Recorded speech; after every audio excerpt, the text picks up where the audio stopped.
இங்க ஒரு மெஜிஸ்ட்ரேட் கிட்ட ஏகேவோடைய அட்வொகேட் வந்து அவங்களோட ரிட்டையர்மெண்ட்டுக்கு கிஃப்ட்னு ஒரு லெட்டர் கொடுக்குறாரு. அதுல பார்த்தா ரெட் டிராகன் இஸ் பேக்னு இருக்கு. இப்போ மெஜிஸ்ட்ரேட்டோ ரெட் டிராகன் திரும்ப வந்தா என்ன ஆகும்னு பயப்படுறாங்க. ரெட் டிராகனே இப்போ மும்பைல இருக்க மெஜிஸ்ட்ரேட் கிட்ட நேரடியா வந்து சரண்டர் ஆயிடுறாரு. இவரையும் இப்ப ஜெயில போட்டுடுறாங்க. லண்டன்ல விஹான் என்ற பையனை காட்டுறாங்க.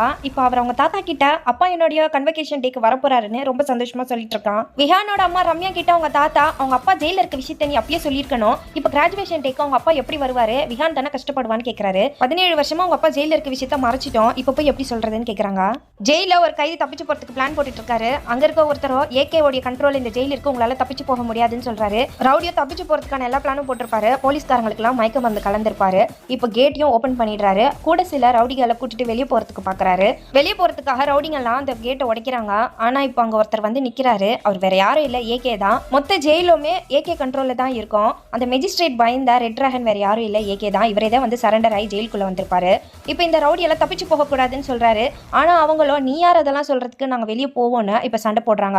அவ்வளவு ரவுடிங்க சேர்ந்துமே ஏகேவா அவங்களால ஒண்ணுமே பண்ண முடியல. அவர் ஒரே ஆளா எல்லா ரவுடிங்களையும் அடிச்சு திரும்பவும் அவங்க செல்லுக்கே அனுப்பிடுறாரு.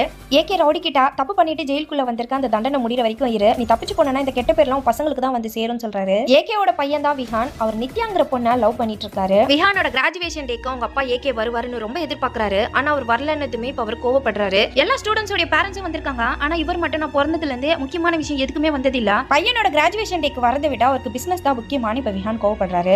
ஏகே மும்பைல பிசினஸ் பண்ணிட்டு இருக்காரு, அதனாலதான் நம்ம கூட இல்லன்னு ரம்யா சொல்லி வச்சிருப்பாங்க. ரம்யாவோட தம்பியோ நீ தான் உண்மையை மறைச்சா, இதுக்கெல்லாம் காரணம் நீ தான் சொல்றாரு. போலீஸ்க்கு விஹான் கிட்ட இருந்து கால் வருது. அவங்க அப்பா கிட்ட பேசணும் தான் பண்ணிருப்பாரு. 14 வருஷமாவே இவர் ஜெயில இருந்து தான் போன் பேசிட்டு இருக்காரு. இப்ப விஹானோ என்னோட கிராஜுவேஷன் டே கூட நீங்க வரல, ஒரு அப்பாவா இது வரைக்கும் நீங்க என் கூட இருந்ததே இல்ல, இன்னும் 3 மாசத்துல என்னோட 18th பர்த்டே வருது, அப்ப மட்டும் நீங்க வரலனா இதுக்கப்புறம் என்கிட்ட பேசவே பேசாதீங்கன்னு சொல்லிடுறாரு. இப்ப இதை கேட்ட ஏகேக்கு மனசு ரொம்ப கஷ்டமா இருக்கு. ஏகே ரிலீஸ் ஆகிறதுக்கு இன்னும் 3 மாசம் இருக்கும். ஆனா அதுக்கு முன்னாடியே என்ன ரிலீஸ் பண்ண முடியுமான்னு கேக்குறாரு. ஏகே கேட்ட மாதிரி அவரை சீக்கிரமாவே ரிலீஸ் பண்ணிடுறாங்க. அட்வொகேட் உங்களுக்காக ஒரு சர்ப்ரைஸ் உள்ள இருக்குன்னு சொல்றாரு. இவர் உள்ள போய் பார்த்தா ரம்யா வந்திருக்காங்க. இவரை பார்க்கறதுக்காக லண்டன்ல இருந்து வந்திருக்காங்க. 17 வருஷத்துக்கு அப்புறமா இப்பதான் மீட் பண்ணிக்கிறாங்க. ரம்யாவோ ஏகே கிட்ட உண்மையிலே ரிலீஸ் ஆயிட்டீங்களா இல்ல தப்பிச்சு வந்துட்டீங்களான்னு கேக்குறாங்க. ஏகேவோ அவரோட ரிலீஸ் ஆர்டரை ரம்யா கிட்ட காட்டுறாரு. விஹான் அவங்க அப்பா ஏகேவா ஃபர்ஸ்ட் டைமா பார்க்கிறது ரொம்பவே ஸ்பெஷலான மொமெண்டா இருக்கணும்னு ஆசைப்படுவாரு. ஏகே அவர் பையன் விஹானா முறையா கோர்ட்ல தான் பாக்குறாரு, அதுவும் குற்றவாளி கூண்டுல. விஹான் எதுக்கு அரெஸ்ட் பண்ணாங்கன்னு பார்ட் 2ல பார்க்கலாம்.